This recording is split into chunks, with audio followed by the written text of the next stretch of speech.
Man, listen, it's hard to get around here. Who you telling? Oh, good to see you guys. How's everybody feeling? Everybody good? Yeah, Chilling. Oh, you already hit with the Remy and LeBeau. Have you seen the movie yet? Yes. Last night. Who hasn't seen the movie? Well, me. thank you. Thank you. I know. Thank you. Hey, that's okay. It's all right. It's all right. Yeah. Love the A-Train. Yeah, appreciate it. It's Marvel. Yeah. Right? Yep. All right, guys, we doing all right? You want to set up? Okay. I remember back in the day, all the mics would be like all pointed like directly at you, like, which mic do I talk into? Mic check. Okay, we can. Cool. We're good? Yep. All right, here we go.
All right, Khleo, my name is Cleveland.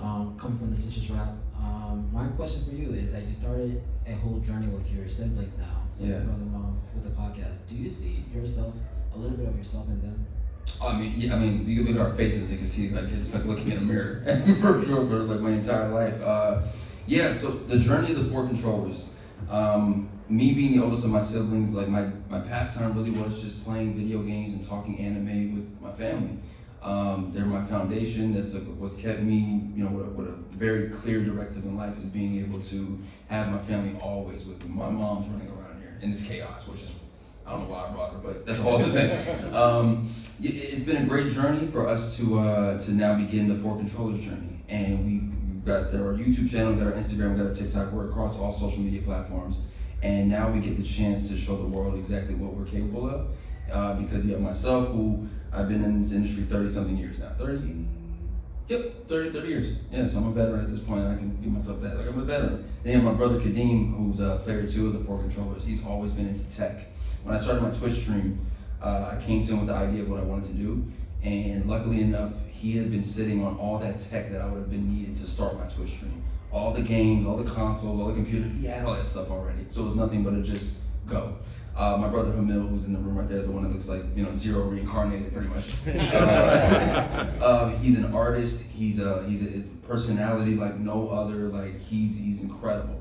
And then my baby sister is an artist, and by that I mean she draws. She designed the 4K, the Four Controllers logo, and it's been a great thing. It's really a collective unit as a family. We just went to Tokyo together for the first time, and it was so much fun. We drove the go-karts together, we went to arcades, we ate food, it was amazing. So more and more coming from the Four Controllers for sure. And do I see myself in them? I see a different version of what my parents created in all of us. So yeah. Wow, it's like a Fantastic Four. You guys are like utilizing each other just to build this whole squad here. That's what it's about. Yes, sir. Yes, sir.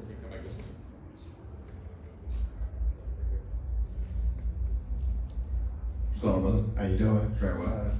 Audio Tone from Benji Cringe Podcast. So just, what's your favorite thing about going to these cons and just meeting these people and like just experiencing them?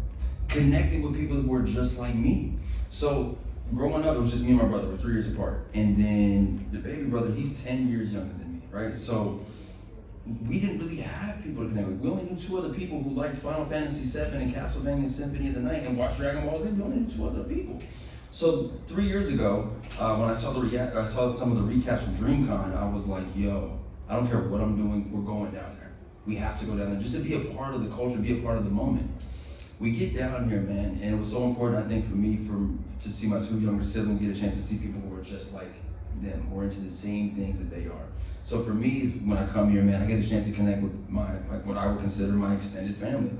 The people who I can talk anime with, gaming with, comics with, movies with. I feel at home here. So I enjoy it without a doubt. I love giving a chance to give back in many ways, being able to share my knowledge of the things that I've actually had a chance to do since a very young age as well, because we're now living in a situation, we live in an era of entertainment where everyone wants to figure out how to create, and everyone has the technology to be able to do that. That wasn't available for me when I first started my journey at 5 years old. But here we are now, and I get a chance to give some of that expertise to the next generation, and that's what I love the most. Awesome. Yes, sir. And I want to show off my new cosplays. I put too much money on it. So I was like, hey, I need another one. Yeah. Jerry from the Fusion Hot Podcast. First of all, baller jacket. No, man, I'm just You're gonna sit up here. You know what I mean? Get that zoom in. Yeah, all right, cool. So I watched you last year DreamCon with the championships. Yeah.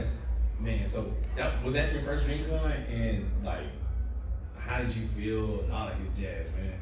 So last year. Man, that was my second year. And what's crazy is I left Story Mode Bay's Bay Brigade battle. I left that stage to go straight to the video game tournament area.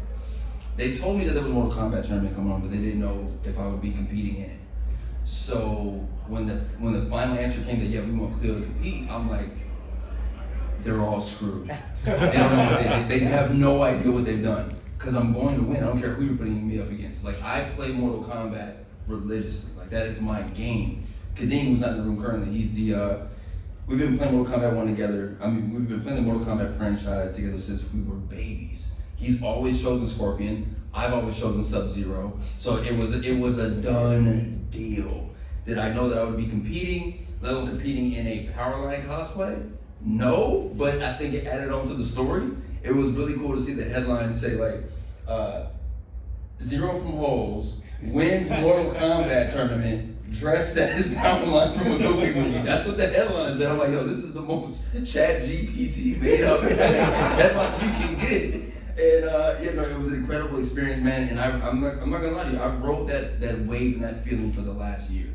I've had people come to me and ask me, am I going to compete the next year? Do you defend the title? And I've been telling people, absolutely, because I'm champion, so they got to beat me. There were some changes overall to the schedule, so I didn't get a chance to compete this year. Whoever wins this year, don't worry, you still got to face me anyway. So it's okay. It's okay. Have your year of fun. That's cool, but you know you got to deal with the big bad boss later. Just know. Yeah, brother. Thank you for that, man. I've been riding the hell of that wave. I loved it. The trophy's big too. It's so heavy. It's so heavy. When I look back, I'm like, I held that thing with one hand? No, I'm tripping. Oh, bro, it's in there. It's adrenaline. Exactly. That's what it was for me. Yeah, so the background from my partner is a question. I'm Chad from the Fusion Hot Podcast. So after winning that Mortal Kombat tournament, I gotta ask, what is your favorite Mortal Kombat game? Ooh, favorite Mortal Kombat game. I'm gonna have to go with MK Trilogy. That's one of my favorites because when I got my very first per diem check, which was when we were doing holes, I went to the Walmart out there in Ridgecrest, California, and I bought the PlayStation 1 with the flip-up screen. That was like my first big boy purchase. I was like, my parents didn't buy it. I bought this, you know? And I had 4 games out there with me while I was doing the movie. I had Castlevania Symphony of the Night, Metal Gear Solid, Final Fantasy VII, and MK Trilogy. So we're on set, and you know, you got the other actors in D10. You got Brandon Jefferson and Miguel Castro and Byron Cotton and Jake Smith and Max Cash and even Shia. They all wanted to try me in Mortal Kombat because it was right there in the room. And the crazy part about it, like we were still technically in school, so we had a trailer dedicated to us to be able to still do our homework. We weren't doing no damn homework. We were playing video games. So yeah, they all tried me in that, and they all got smoked in that as well, even back then. So Trilogy is my favorite, but I'm telling you, I love everything about this new one. I love MK1. I love it. I absolutely. You don't like it? No, I was just telling my friend that I was like, man, people ain't really rocking with it because Evo, it was just a registration. It was the Evo thing. Yeah, they saw the numbers. Yeah. Yeah, they saw the numbers. So Yeah. they thought, oh, it was garbage. But I was like, people ain't rocking with it. I think it's one of those things where it's a style thing, right? Tekken right now, Tekken is the game right here today that's everyone is loving. For me, I gotta learn to play Tekken again. Like I love Tekken, but Tekken Tag Team Tournament 2, those are my go-tos. But I'm loving everything about MK1, especially what they're doing with the characters. Like, I don't know if anyone's seen the trailer, I don't want to spoil anything, but spoil it? Yeah. Yo, they dropped the next expansion pack. Who's in So it? we get Sector and Cyrax, and now they're women. I love that. Crazy switch, right? We didn't expect that. We also get Ghostface from Scream as a fighter, right? That's finally Nuts. We also get the Terminator 2 Judgment Day, the liquid one. The liquid guy, he's a fighter. And then I think Conan, Arnold Schwarzenegger's Conan as well. So crazy out there, like, you know, you gotta think the dads who were like in the 80s, like the dads who were in the 80s, like this is their all-star team. It's like now now they gotta come face the young generation and get beat up. So I'm excited to see the fatalities for these characters, and they also brought back animalities. Right? In this era, we get animalities back. So I'm excited for everything coming from Mortal Kombat. After I won the tournament here, I was invited out to the NetherRealm Studios out there in Chicago to see the actual studio, how they make everything, and it was a blast. My brother Kadeem, who I think, did you already do it? Oh no, there he is. He's dressed as Big Boss from Metal Gear Solid 3. Yeah, so we went out there together, man, and had the conversation with Ed Boon about what it means to have this game in our lives, because that's what we connected over all this time. So yeah, big Mortal Kombat fans. Okay. Yeah, brother. Chris Arthur, I'm Shots by Shinobi. Sub-Zero, best character by the way. Yes, sir. How do you choose your script? So you're recently in Vigilante. Mhm. What's good? What about that made you want to make that? Great question, man. Having the opportunity. So, as I mentioned, we live in a generation now, entertainment-wise, where you can call action whenever you want. You know, I told my mom I wanted to be an actor at 5 years old. We were living in Germany at the time, and she was just like, okay, like I don't know how to help you do this. We ended up back in the States, and there was no one to guide us, there's no one to help us to tell us how to even start this process. So we just jumped full force into it. I heard 1,000 no's before I ever heard my first yes, right? And Holes wasn't even the first yes. There was Friday After Next before that. There was Family Law before that. There was a few commercials before that. But Holes was the one, of course, that was the first major motion picture I got a chance to be a part of. Now I'm entered into that world. Great. Here we are 21 years later, it still lives on. I'm very blessed to have the resume that I do have as an actor, as far as from Walking Tall with The Rock, and then Roll Bounce with that iconic cast. Like, I love our cast to Roll Bounce. No offense to ATL, but we have a better cast and a better story. And what's crazy about that, Hollywood-wise, like both of those scripts were in rotation at the same time. So people were auditioning both for Roll Bounce and ATL. The original name of the ATL was called, it was a weird, it's like Jelly Beans. Jelly Beans. Yep, that's the one. That's it. So both of those scripts were in rotation at Hollywood at the same time. So here we are years later, and as an actor, I've always been looking for whatever's the thing that's going to be next, right? I look at actors like Dante Bosco. You know who that is, right? Dante is, of course, Rufio to people, right? But he's also Zuko to a lot of other people. I look at people like Harrison Ford, who is Indiana Jones to a lot of people, but he's also Han Solo to a lot of people. I know that no matter what happens in my career, I am Zero, I am the Black Harry Potter, I ain't going nowhere, I'm cool with that. But I'm looking at I'm always looking forward to whatever that next opportunity is for me to be able to add another legendary character to my resume. So to answer your question as far as what happened with Vigilante, I've known Wes for years, and we've always talked about working together. It was just about the timing. It was all it ever was. It was like, can he get his timing together, and is the script gonna be good enough for us to go? the moment he brings me this project and I get a chance to read the script for the first time, and I loved it because it was going to challenge me. No one had ever seen me in that light yet. Sure, I've been in like 4 interrogation rooms on like 4 different shows. I'm like, am I getting typecasted as the guy who's gonna keep getting arrested and is gonna snitch? Like, I'm always in this interrogation room. But with this one, it was way different. Like, I got a chance to tap in and be very, very critical, calculated with the character. I made decisions as an actor that I hope really would read well on screen. And from the reception that's received so far, I'm very grateful that it has. Because you know, the entertainment business is wild. It's unfair. It doesn't matter. My brother said it to me before. He was like, in his field of work, he's like, your resume matters.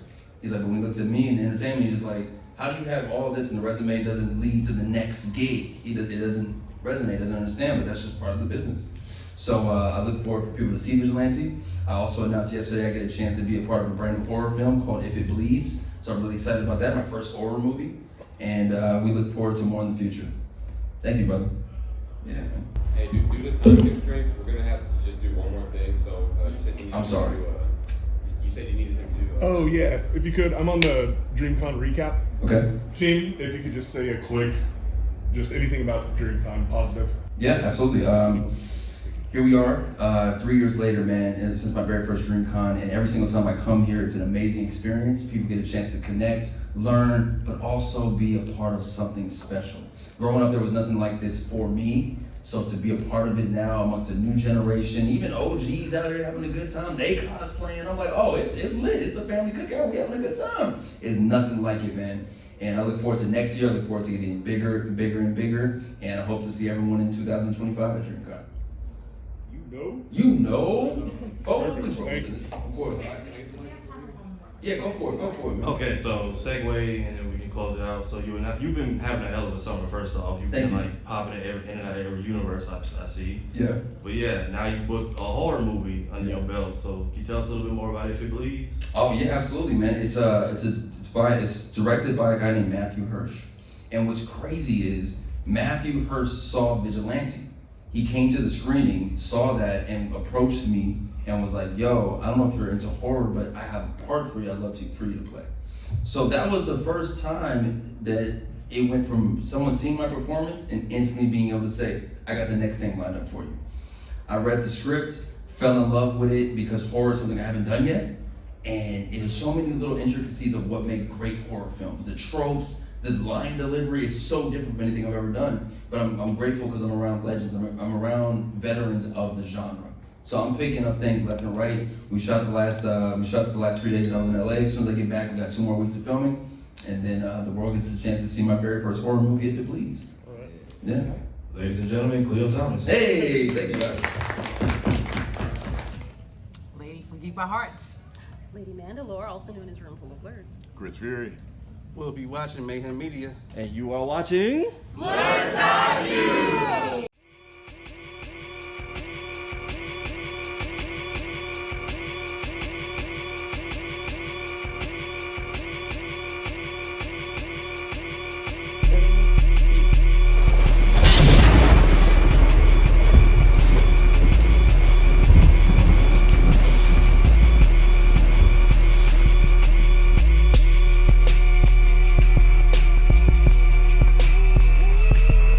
I see a road, I see a road, I see a road, I see a Hollyland. Hey, I bought a Hollyland after we did that power line skit. The one? The one we shot with it at BlurryCon? I need that. I don't want to knock anyone's technology, but if you have not tried that Hollyland M3 one, that's the one. That thing sounds amazing. Because people opening the door, music was playing, and it cut all of it out. It's so good. The same thing, like same concept. So yeah, it's Tony in here? Yeah. Tony, you have it?